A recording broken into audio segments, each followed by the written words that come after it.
चलित वर्ष सार्वजनीन मिर्जापोखरी चंदन उत्सव आसंता 6 तारिखरू आरंभ हेबाकु जाउछि।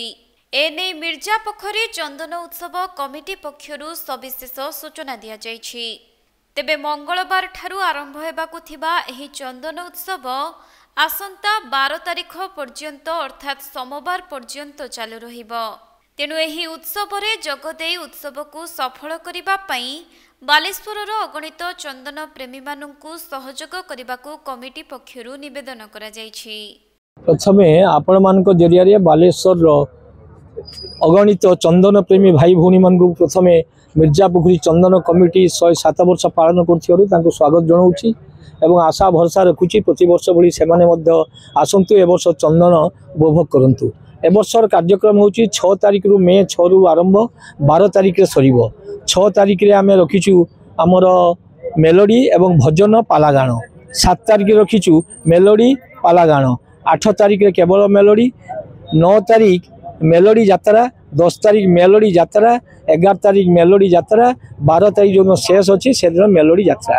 यही परिप्रेक्षी में आपण मान जरिया टिके जनवाई चाहे आम बालेश्वरवासी को जदि भगवान को दयारु मदन मोहन को दयारु साई बाबा को दयारु पागटी भल दिए तेबे आमर जो 9, 10, 11, 12 4 दिन यात्रा हम ये यात्रा उपभोग करने बालेश्वर बहु जनसाधारण आमको अनुरोध करते 4 दिन यात्रा रखा जाइए। प्रशासन ठारे आमर गुहारी रहिबो दाबी नुहे आमर गुहारी रहिबो अनुरोध रहिबो से माने दया करिक जिलापाल महोदय एसपी महोदय 2 जनाक मिसिकी आमको टिके समय देवे यात्रा परिवेषण करिया पई।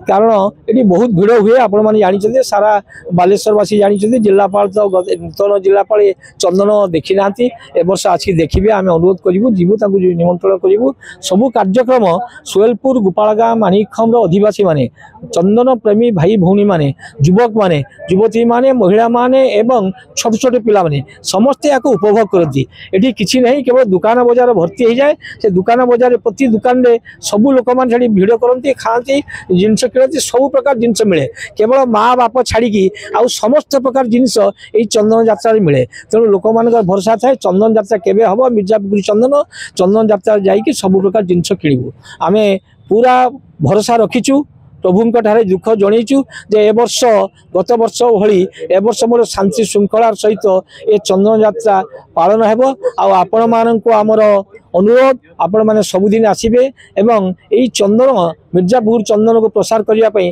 सारा बालेश्वर सहर तथा ओडिशार कोण अनुकोणर सबू चंदन प्रेमी भाई माने देखिपारे आपण मानक जरिया प्रसार करने मु आपण मानक अनुरोध जनाऊँ। बालेश्वररू प्रसंजित सेठींको रिपोर्ट कोणार्क लाइव।